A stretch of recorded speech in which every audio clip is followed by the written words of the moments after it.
kilala ang Panginoon. Okay na yan? Huwag kang malikot masyado. Titigan mo yung video ha. Hindi siya yan.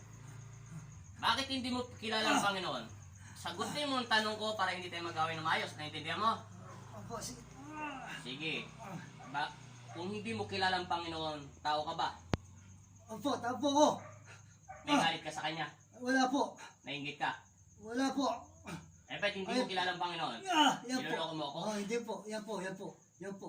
Yan. Pipigayin ko ang buong katawan mo. Kilala ko na po si Jesus. O sige, alam ko naman nandiyan ka sa loob ng katawan niya. Ito na lang masasabi ko sa iyo. Hindi pinapaintulutan ng Panginoon Kristo na pumasok sa loob ng katawan niya kasi gabi na. Naintindihan mo? Opo. Pipigayin ko ang buong katawan mo. Ng katawan Opo. niya. Ha? Opo. Sige, pagbibigyan kita sa ngalan ng Panginoon Kristo. Linisin mo ang lahat ng nilagay mong sakit sa Kanya. Sige, ubusin mo. Ubusin mo at hindi kita sasaktan. Wala kang ititira hanggang hindi humihinto ang init nito. Palilayabing kita. Maniwala ka sa akin kahit ano ka pa nilalang ka. Ano ka ba? Demonyo?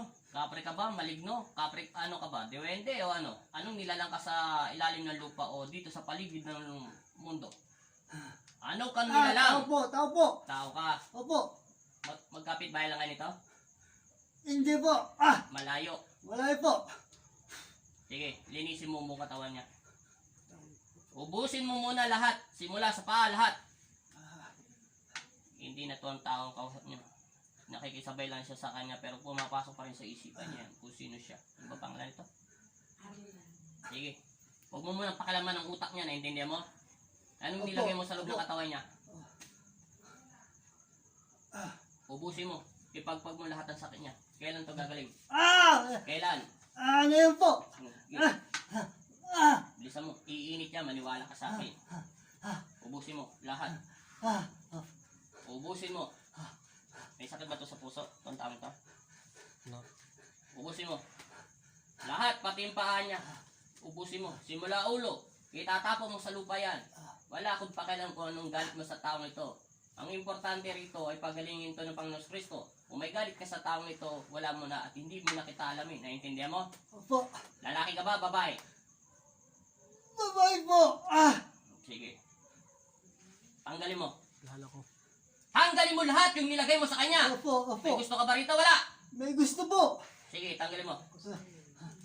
Ubusin mo. Ikaw ba yung mangkukulam mo? Pinapakulam mo to? Pinapakulang po. Sige, ubusin mo. Pipigayin mo. Bibigyan kita. Sige. Diba sinabi ko sa iyo, ayaw ng Panginoon na mag-away-away yung mga tao. Napakasimple lang ang sagot ng Panginoon. Lagi ka magdasal sa Kanya at tumingi ka ng kapatawaran sa Panginoon Kristo. Naintindihan mo? Opo. Opo. Hindi ko na alamin ang pangalan mo. Naintindihan mo? Opo. Sige. Ubusin mo yan. Opo. Tanggalin mo. At tatawagin ko pa yung mangkukulam mo. Patawarin po ako. Patawarin po. Patawarin po. Mahimik ka at huwag ka maingay. Tanggalin mo muna lahat ng galit mo sa taong ito. Linisin mo ng dalawang kamay mo. Utapan mo lahat ng galit mo sa kanya kung ano mang kinagagal mo. Tatawagin ko. Ano ba yung makukulam mo? Babae, lalaki? Babae po. Sige. Taga saan naman kukulam mo? Kapampangan ba yun? Taga saan? Hindi ko alam kung taga-saan po. Bilisan mo. Bibinayad ka ba sa kanya? Wala. Wala po. Sinungaling. Sige, bilisan mo. Hindi ko na ngayon naaalam yung mga pangalan nyo dahil ayaw ng Panginoon na nag-away-away yung mga tao. Naintindihan mo? Opo. Tatawagin ko ang mangkukulam mo. Naintindihan mo? Opo. Opo. Patawad na po. Patawad na po. Tumahimik ka. Sa ngalan ng Ama, ng Anak at Espiritu Santo, Panginoong Jesus at Amang Nazareno, tinatawag ko po ang mangkukulam ng gumagawa ng sakit dito sa taong ito. Sa pangalan ni Jesus, tinatawag kita sa espiritual ng Panginoong Kristo. Kung nasaan ka man ngayon, inuutusan kita sa pangalan ni Jesus. Tinatawag ko ang iyong kaluluwa kung sino ka man mangkukulam ka. Pumasok ka. Patawad na po. Patawad na po. Ikaw ba yung mangkukulam? Opo. Taga saan ka? Hindi. Taga saan ka? Bibigayin ko yung katawan mo. Manila po. Manila. Manila. Sige, ubusin mo lahat. Ngayon. Ubusin mo. Tanggalin mo lahat. Opo. Bilisan mo! Tanggal na po. Tinanggal ko na po lahat. Simula doon sa paa. Ayusin mo. Wala kang gagawin. Kung hindi tanggalin mo. Opo. Opo. Tanggalin mo. Opo. Tinanggal ko na po lahat. Pinagbibigyan kayo ng Panginoon. Naiintindihan mo sinasabi ko? Opo, opo. Ayon ng Panginoon na nangungulang kayo ng mga tao. Masaya ka ba sa ginagawa mo? Masaya ka ba sa ginagawa mo? Opo. Masaya ka mangulam? Opo, masaya po. Masaya ka mangulam na tao? Opo, masaya po. Kala ko lang po ito. Ha? Laro-laro lang po. Laro-laruin din kita ngayon. Ah, ah. Tanggalin mo lahat. Ngayon lalaruin din kita. Wala kang galang sa Panginoon Kristo. Opo, patawad na po, patawad na po. Patawad na po. Hingi po akong tawad. Tanggalin mo lahat ang nilagay mo. Opo, tinanggal ko na po. Lahat. Tatanggalin ko na po lahat. Lahat simula ulo. Opo, tinatanggal ko na po. Tanggal ko na po. Huwag mo nang uulitin to. Opo, opo. Tumahimik ka. Hindi ko na po ulitin lahat. Pagbibigyan kita, babae ka. Pero itong mangkukulam nito, wala kang galang sa Panginoon Kristo. Sa pamamagitan ng pagsambit ko sa inyong pangalan, ilawan niyo ang aking kamay sa oras ng aking paggagamot, Panginoon Kristo at Pamang Jesus amang Nazareno. Itinataas ko ang iyong pangalan na langalak sa aking kapangyarihan. Papa Jesus, hingi po akong tawad. Ikit mo yung mga mata mo.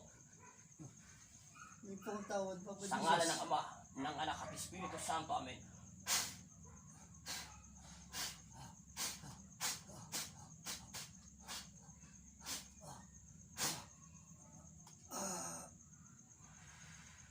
Papa Jesus, patawad po.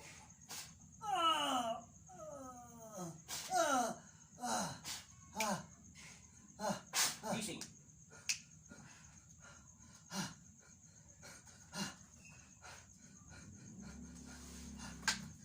May tatanong ako sa'yo. Baba mo yan.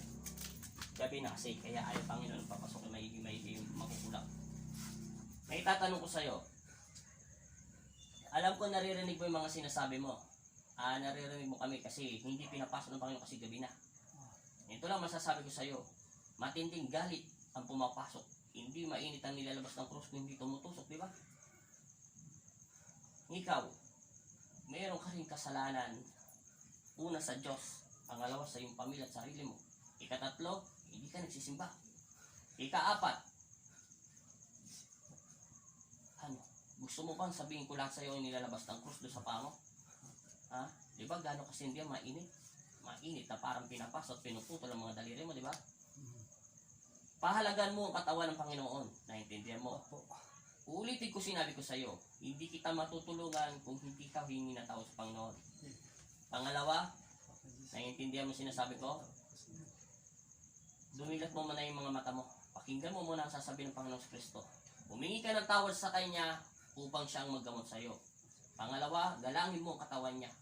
Hindi mo ito pinahalagahan. May chemical akong nararamdaman sa loob ng katawan mo na hindi ko mawari kung anong bisyo mo. Hindi mo pa rin pwede ka magsinungaling. Hindi papasok ng ganun ang katinding init ng krus. Maniwala ka sa akin. Matagal na ako nagagamot. Hindi umiinit na krus ng ganung kabilis. Kung wala. Naunawaan mo ako. Mahalin mo. Una ang Diyos. Ikalawa, ang kanyang sarili.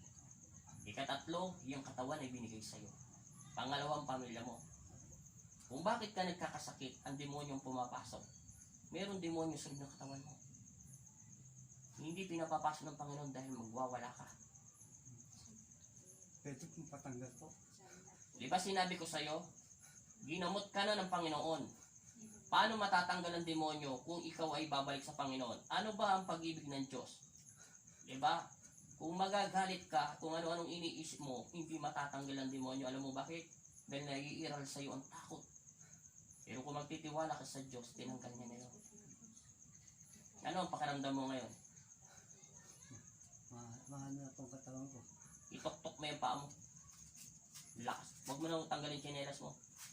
Pok-pok mo. Kabila. Sige. Masakit ba? Opo, masakit po ito. Pero hindi na masyado. Hindi na po masyado. Hindi mo katulad na hangat yan, di ba? Opo. Lumakad ka at hindi pa tayo tapos. Huwag kang mag-alinlangan maglakad. Umayos ka maglakad. Ipok-pok mo. Halika rito. Lumapit ka. Hawakan mo siya. Sinabi ko nga sa'yo, painumin mo siya ng tubig. Palapitin mo rito. So, sobrang init ng krus, meron talaga siyang sakit sa physical. Gising yan, huwag ka magalala. Mapuin mo, huwag ka matakot yan. Kape! Bigyan mo itong tubig. Uulitin ko ang sinabi ko sa'yo. Pakinggan mo.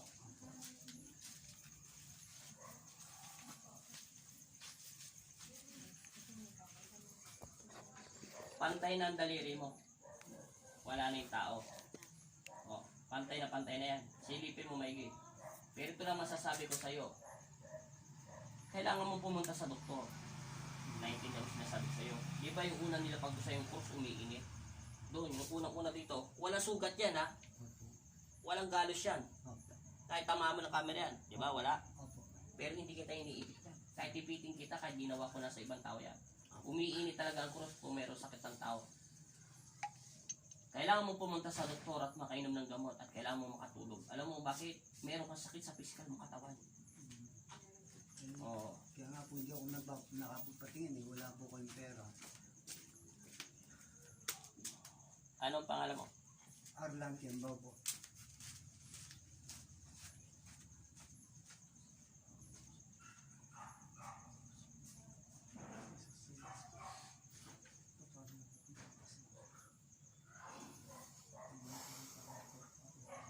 Hindi lang siya ngayon lang nagkaganyan. Hindi lang yung sinasabing 3 araw.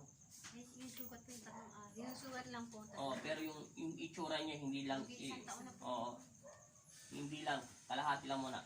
At dadasalan ko pa yung kalahati. Hindi lang yan. Kahit di nyo sabihin sa akin yan. Kahit hindi nyo sabihin sa akin yan, sasabihin ko pa rin yan. Hindi lang yan 3 araw nangyayari sa kanya. Sabihin na natin, sabihin nyo 1 taong totoo yun.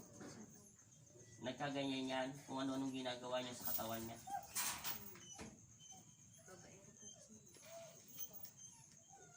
Nandun na tayo. Lahat naman tayo nagkakamali sa isip, sa salita at sa gawa sa buong pagkatao natin.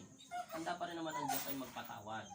Ang masama nga lang, hindi naman tayo kinakalimutan ng Diyos. Hindi naman tayo iniwanan tayo lanman eh. Nasa puso natin si Jesus. Kasi kung wala tayong Diyos, aalilihan tayo ng demonyo. Kung wala tayong balance sa katawan. Kaya nga may lupa, may langit, may impyerno. Kasi may bantay tayong anghel. Meron tayong demonyo na sa kaliwa. May Diyos tayo sa puso natin. At may Ama tayo sa langit na si Jesus Cristo. Yun nga lang ang masama. Hindi ka kumakain na maayos. Kung ano-anong ginagawa mo. Yung totoo, anong ginagawa niya yung nakaraang taon, 2 taon simula dati? Ano ba trabaho ng asawa mo? Sa wedding po. Ano po sa waiting? So, waiting po. O, anong ginagawa mo? Nagpapalipas ka bang na hindi kumakain? Hindi po. Pagka-oras ng pagkain po, nakain po ako. Bakit dati hindi naman siya ganyan? Hindi po po dati. Nag-edad pong 46. Nagkano po ako na Eh ba nagwe-wedding ka? Legal naman yan dito sa Pampanga. Opo, kay Pineda po. Eh bakit hindi ka humingi ng tulong kay Pineda na magpa-check up sa mga doktor? Ba't hindi ka nagpapupunta? Wala na po eh. Hindi na po. Pagka po hindi ka nagtatrabaho ngayon po kay Pineda, wala na. Hindi ka na po tutulungan eh. Eh sa health center ng barangay nyo. Alam mo, sinasabi sa yung totoo, may sakit ka sa katawan. Tinanggal na ng Diyos yan. Napacheck up po na po yun po sa sana. Hindi yung makikita ng check-up. Alam mo, paulit-ulit ko sinasabi, may halong kulang mga asawa mo. Ngayon ka bumalik sa ospital, makikita ang totoo mong sakit mo. Maraming beses na pumunta, marami nang ginagamot, hindi lang dito sa lalawigin ng Pampanga. Kung saan ako nakakarating. Meron na rin akong ginamot eh. 180, o sabihin natin 200,000 ginastos niya. Hanggang malumpo na rin siya sa kaka-opera eh. Ha? Ginamot ko lang sa kanya, ito lang ginamit ko sa kanya. Kalit-lit lang ito. Ha? Dikit pa lang sa katawan niya, nagsisigaw na siya. Oh, yung araw din yun, nakatayo din siya. Pwede po makinig po ng kontra sa Hindi hinihingi ang contract. Dahil hindi ko rin yung hinihingi. pangontra. Binibili yan doon sa Maynila. Kasi magkano pa masaya Maynila? 136 na isa. O back import pa. Hindi pa dito 30, back import 30. Hindi ako basta-basta nagbibigay ng pangontra. Kahit gusto ko bigyan ng tao para kumita ako, walang problema. Kaso, ang sabi ng Panginoon, ibinibigay lang to sa taong nararapat. Una, magdasal. Kasi yung pangontra may sarili yung buhay. Kahit ako meron yon, hindi ko rin sila madiktahan. Kasi meron silang isip. Una, tutulungan ka lang nila sa panganib ng buhay mo kung mayroon man disgrasya. Gagawin ka niyang inutil o lumpo kung madidisgrasya ka. Pero pag makalipas ng ilang minuto, para ka lang nagulat ka ano ka nakatay muli. Pero kung yung mga ginagawa mo sa 10 utos ng Diyos, makiapid bang nasa mag-isip ng ano, hindi niya nasasakupin ang sarili mo. Kasi binigyan tayo ng Diyos ng mata, bibig, at lahat. Tungkulin niya, alagaan ka. Pero pag lagi ka nagdarasal, bibigyan ka niya ng lakas na higit pa sa lakas ng isang tao. Pangalawa, ituturo ka niya sa tamang landas. Pag alam niya ng maling gagawin mo, magpaparamdam siya sa iyo. Alam niya yung kung mali. Ito lang naman sinasabi ko sa iyo. Bumalik ka ng doktor, maniwala ka sa akin, nakikita niya yung sakit mo. Wala nga nakita ng Kasi hindi talaga makikita ng doktor. Di ba sinabi ko nga sa inyo, mayroon nagpagamot dito. 200,000 nga ginastos nila. Imbis operahan tumayo, baliktad, lalong nalumpo. Oh, yung pinagamot sa akin, dahil napanood niya lang ako doon sa YouTube, tinanong niya lang ako, taga-saan ako. Mabuti na ilagay ko doon yung mga cellphone number, ganyan-ganyan. Oo. Yung ginamot ko yon, yung araw din yung tumayo siya. Kasi alam mo bakit? 4 na taon na siyang inaalilihan ng demonyo. Ibig sabihin, pinapakinggan ng Panginoon ang kanyang panalangin gabi-gabi. Kaya pinadala siya ng Panginoon dito dahil alam ng Diyos na gagaling siya. Kahit ako, hindi ko rin sukat akalain natatayo yun. Basta't alam ko, gagawin kong lahat yung abot ng aking makakaya. Ano lang po ito nagaan sa akin? Isang demonyo. Dati kasi sumisimbolahan kami. Pangalawa, isang babae. Babae. Simbahan ng babae na to. Hindi mo na yung pinapalam ng Diyos. Di ba sinabi ko nga sa paulit-ulit kanina, magdasal ka. Eh, 10 babae pa mangkukulam sa'yo, 100 mangkukulam pa. Kung naniniwala ka sa Diyos, mahirapan silang tablan ka. Marami akong kilala mangkukulam na pinagbago ng Diyos. Marami pang pinakamagaling mangkukulam sa city or sa Samar na nakalaban ko, na mga traitor talaga sila mangkukulam, talagang bayaran sila. Pagka sa mga tao, para silang hitman, sila naman ay bayaran. Pero pinagbago sila ng Panginoon dahil ako ang nakatagpo nila. Hindi ko sila inaway. Kinausap sila na mataimtim. Ang sinabi ko lang naman sa kanila, lahat ng ginagawa niyong pagkakasala sa Panginoon ay may kabayaran niyan. Pero handa ang Diyos magpatawad kung magbabago kayo. Lahat yun yung magbago. Sabi ko nung Isipin mo ang galit sa kapwa galit. Sino bang mananalo? Di ba wala? Magpapatayan lang kayo. Pero kung ikaw ay isang mangmang at mataas ang pinag-aralan ng kaaway mo, iwasan mo na lang siya at ipagdasal mo siya sa Panginoon. Pusa na lang aalis ng demonyo at gagawa ang Panginoon o anghel mo na ikaw ay tulungan. Magkakaroon siya ng kaaway na mas mayaman pa sa kanya. Oh. Yun po ang tulong sa inyo para makahanap po sa katawan nito. Sa Panginoon ka humingi ng tulong. Tao lang ako nasusugatan. Instrumento niya lang ako. Uulitin ko sinabi ko sa iyo. Gagamutin lang kita ng awat aking makakaya. Tanda mo yung sinabi ko sa iyo. Puputok na yung mga ugat. Yang nanang mo yan, lalabas na yan. Pusa yung pipitik. Naintindihan mo?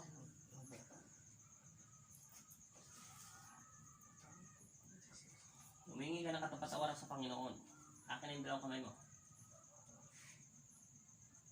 Sabi mo sa akin kung aling iinit sa dalawa, ha? Ipikit mo yung mga mata mo.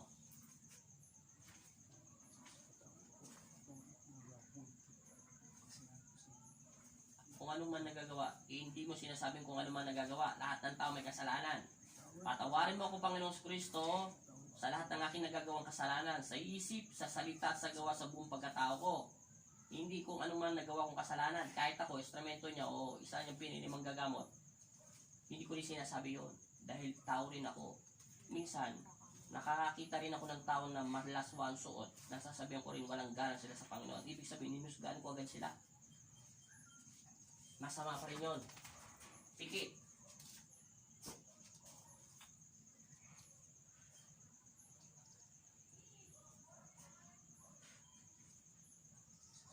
Kaya mo ko, Panginoong Jesus, Panginoong Jesus, Amang Nazareno, among Nazareno, mahal na ina, mahal na ina, at Amang Kristo. Amang Kristo, among Jesu Cristo, Ako po si, Ako po si anong pangalan mo? Arlan Kembao Esquera Ay nananalig ay nananalig at nananampalataya. at nananampalataya. Nadidinggin mo Nadidinggin mo ang aking panalangin. ang aming panalangin At bunutin mo at bunutin niyo ang lahat ng nararamdaman kong sakit. at lahat ng nararamdaman kong sakit. Panginoon, Panginoon, nagmamakawa ko nagmamakawa po ako at sumasampalataya ako sa iyo. sumasampalataya ko sa iyo. Patawarin mo ako Patawarin niyo ako sa lahat ng aking nagagawang kasalanan. sa lahat ng nagagawa ko kasalanan. Ama, Ama, Jesus, Jesus, Amang Nazareno, Amang Nazareno, maawa na po kayo sa akin. maawa na po kayo sa amin Sa lahat ng nararamdaman kong sakit, sa lahat ng po sakit. ay pagalingin niyo po ako Ay pagalingin mo po ako ng iyong mapagpalang kamay. yung pagkaparangan kamay. Amen. Amen. Ama namin, Ama namin, sumasalangit ka. sumasalangit ka. Sambahin ang ngalan mo. Sambay ng ngalan mo. Mapasa amin karen mo. Mapasama ng kaharian mo. Sundin ang loob mo Sundin ang loob mo dito sa lupa dito sa lupa para nang sa langit. para nga sa langit. Bigyan mo po kami Bigyan mo po kami ng aming ng aming kakanin kakanin araw-araw. sa araw-araw Patawarin mo kami at patawarin mo kami sa aming mga sala sa mga sala para ng pagpapatawad namin para sa pagpapatawad namin sa nagkakasala sa sa amin. magkakasala sa amin. At huwag mo kami At huwag mo kami ipahintulot sa tukso ipaintulot sa tukto at iadya mo kami at iadya mo kami sa lahat ng masama. sa lahat ng masama. Amen. Amen. Alin ang mainit sa dalawa? Mainit o masakit? Masakit po. Alin? Itong kaliwa po. Kalawete? Opo. Idikit mo lang yan. Huwag mong tatanggalin ha. Opo. Dikit.